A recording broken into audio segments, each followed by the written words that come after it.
नमस्कार दोस्तों, स्वागत है आपका एजुकेशन नॉलेज और हिंदी विद्या एजुकेशन यूट्यूब चैनल पर। आज हम हिंदी पेडागोजी के एक बहुत ही महत्वपूर्ण सिद्धांत स्थूल से सूक्ष्म को बिल्कुल आसान भाषा में समझेंगे। वीडियो को अंत तक ज़रूर देखें। दोस्तों, सीटीईटी, टीईटी और यूपीटीईटी जैसी शिक्षक भर्ती परीक्षा की तैयारी करने वाले विद्यार्थियों के लिए यह टॉपिक काफ़ी महत्वपूर्ण है। तो चलिए बिना समय गवाए समझते हैं कि आखिर स्थूल से सूक्ष्म का मतलब क्या है। अब एक बात सोचिए, अगर किसी छोटे बच्चे को कोई कठिन बात समझानी हो तो क्या हम उसे सीधे कठिन परिभाषा बताते हैं? नहीं, हम पहले उसे कोई वास्तविक वस्तु या उदाहरण दिखाते हैं, फिर उसे अनुभव कराते हैं, उदाहरण देते हैं और आखिर में उस चीज़ की अवधारणा समझाते हैं। यानी वास्तविक वस्तु, फिर अनुभव, फिर उदाहरण और अंत में अवधारणा। इसी क्रम को कहते हैं स्थूल से सूक्ष्म। अब सबसे पहले समझते हैं कि स्थूल क्या होता है। दोस्तों, स्थूल यानी ऐसी चीज़ जो बच्चों को प्रत्यक्ष रूप से दिखाई दे या जिसका वह अनुभव कर सके, जैसे किताब, पेन, मेज, फल, गेंद या पेड़। बच्चा इन चीज़ों को देख सकता है, छू सकता है और इनके बारे में प्रत्यक्ष अनुभव प्राप्त कर सकता है। इसीलिए इन्हें हम स्थूल या ठोस चीज़ें कह सकते हैं। अब इसके विपरीत समझिए, सूक्ष्म क्या है? सूक्ष्म यानी ऐसी अवधारणा जिसे बच्चा सीधे देखकर या छूकर नहीं समझ सकता, जैसे विचार, भावना, कोई व्याकरणिक नियम या कोई अमूर्त अवधारणा। इन चीज़ों को समझने के लिए बच्चों को सोचना और समझना पड़ता है। इसीलिए आसान भाषा में याद रखिए, स्थूल यानी प्रत्यक्ष और ठोस, सूक्ष्म यानी अमूर्त और अवधारणात्मक। अब पूरे सिद्धांत को एक लाइन में समझिए। स्थूल से सूक्ष्म का अर्थ। दोस्तों, ठोस और प्रत्यक्ष चीज़ों से शुरुआत करके धीरे धीरे बच्चे को अमूर्त और सूक्ष्म अवधारणाओं तक पहुंचाना।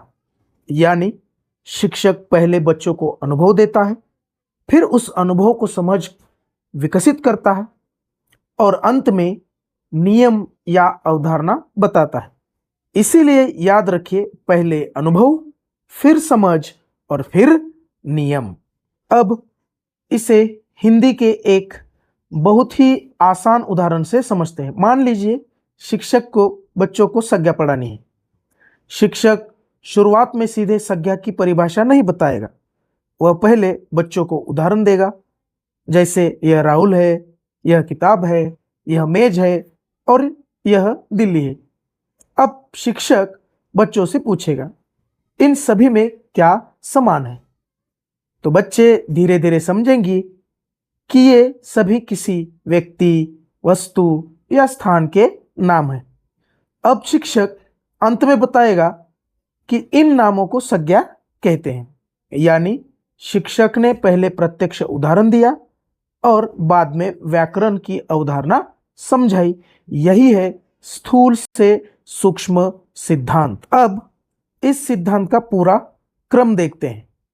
सबसे पहले वास्तविक वस्तु, फिर प्रत्यक्ष अनुभव, उसके बाद उदाहरण और फिर समझ और अंत में अवधारणा या नियम।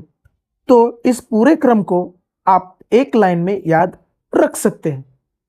वास्तविक वस्तु से अवधारणा तक, या फिर पहले दिखाओ फिर समझाओ। एक और आसान उदाहरण लेते हैं। आम शब्द। अगर शिक्षक बच्चों को आम शब्द सिखाना चाहता है तो सबसे पहले वह बच्चों को वास्तविक आम दिखा सकता है। बच्चे आम को देखेंगे और उसका अनुभव करेंगे। फिर शिक्षक बोलेगा इसे आम कहते हैं। इसके बाद बच्चे आम शब्द को बोलेंगे, पढ़ेंगे और लिखेंगे, यानी वस्तु से शब्द, शब्द से अर्थ और अर्थ से भाषा का प्रयोग। इस तरह सीखना बच्चों के लिए ज्यादा सहज हो जाता है। अब बात करते हैं कि इस सिद्धांत में शिक्षक की भूमिका क्या होती है। दोस्तों, शिक्षक को सबसे पहले बच्चों के अनुभव और उनके आसपास की चीजों को ध्यान में रखना चाहिए। जहां संभव हो वहां वास्तविक वस्तुओं का प्रयोग करना चाहिए। अगर वास्तविक वस्तु उपलब्ध नहीं है तो चित्र, मॉडल या चार्ट का उपयोग किया जा सकता है। सबसे महत्वपूर्ण बात याद रखिए, शिक्षक को पहले उदाहरण देना चाहिए और उसके बाद नियम या परिभाषा समझानी चाहिए। दोस्तों, बच्चों को सिर्फ सुनने वाला नहीं बल्कि सक्रिय रूप से सीखने वाला बनाना चाहिए। यही इस सिद्धांत में शिक्षक की भूमिका होनी चाहिए। अब बात करते हैं स्थूल से सूक्ष्म सिद्धांत के तरीकों से पढ़ाने में क्या फायदे हैं। सबसे पहला फायदा, विषय को समझना आसान हो जाता है। दूसरा फायदा, बच्चों की रुचि बनी रहती है। तीसरा, कठिन और अमूर्त अवधारणाओं को भी आसानी से समझाया जा सकता है। चौथा, बच्चों को अनुभव के माध्यम से सीखने का अवसर मिलता है। और पांचवा, सिर्फ रटने की बजाय बच्चे समझकर सीखते हैं। अब सबसे महत्वपूर्ण बात, सीटीईटी और टीईटी जैसी शिक्षक भर्ती परीक्षा में इसे पहचानेंगे कैसे। मान लीजिए प्रश्न में लिखा है, शिक्षक पहले वास्तविक वस्तु, चित्र या मॉडल दिखाता है और बाद में उससे संबंधित नियम या अवधारणा समझाता है, तो आपको ज़्यादा सोचने की ज़रूरत नहीं है। इसका उत्तर होगा स्थूल से सूक्ष्म का सिद्धांत। तो परीक्षा ट्रिक है, पहले ठोस या प्रत्यक्ष चीज और बाद में अमूर्त अवधारणा। तो चलिए अब एक परीक्षा उपयोगी प्रश्न देखते हैं।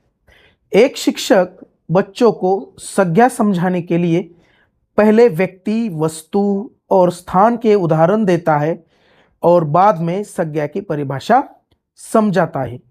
बताइए यह किस शिक्षण सूत्र का उदाहरण है। ऑप्शन ए ज्ञात से अज्ञात, बी स्थूल से सूक्ष्म, सी सरल से कठिन और डी पूर्ण से अंश। अब आप अपना उत्तर सोचिए, थोड़ा समय लीजिए। क्या आपका उत्तर बी है? अगर आपने बी स्थूल से सूक्ष्म चुना है तो आपका उत्तर बिल्कुल सही है, क्योंकि शिक्षक ने पहले व्यक्ति, वस्तु और स्थान के प्रत्यक्ष उदाहरण दिए और उसके बाद उन उदाहरणों से संज्ञा की अमूर्त व्याकरणिक अवधारणा समझाई। यानी प्रत्यक्ष उदाहरण, समझ, अवधारणा। इसीलिए सही उत्तर है ऑप्शन बी स्थूल से सूक्ष्म। चलिए अब पूरे टॉपिक को सिर्फ कुछ सेकंड में रिवाइज कर लेते हैं। स्थूल यानी देखो और अनुभव करो, फिर उदाहरण से समझो और अंत में सूक्ष्म अवधारणा को समझो। बस एक लाइन याद रखिए, पहले दिखाओ फिर समझाओ। और पूरा क्रम स्थूल, अनुभव, उदाहरण, समझ, सूक्ष्म अवधारणा। अगर यह क्रम याद है तो परीक्षा में प्रश्न पहचानना काफी आसान हो जाता है। तो दोस्तों, आज हमने हिंदी पेडागोजी के महत्वपूर्ण सिद्धांत स्थूल से सूक्ष्म को उदाहरणों के साथ समझा। अब आप मुझे कमेंट में बताइए, स्थूल से सूक्ष्म का सबसे अच्छा उदाहरण आपके अनुसार कौन सा है। अगर वीडियो उपयोगी लगा हो तो वीडियो को लाइक ज़रूर करें और एजुकेशन नॉलेज को सब्सक्राइब कर लें, क्योंकि यहाँ आपको CTET, TET जैसी शिक्षक भर्ती परीक्षा से जुड़े ऐसे ही महत्वपूर्ण कंसेप्ट्स, MCQs, नोट्स आसान भाषा में मिलते रहेंगे। मिलते हैं अगले वीडियो में एक और महत्वपूर्ण पेडागोजी टॉपिक के साथ। तब तक के लिए धन्यवाद।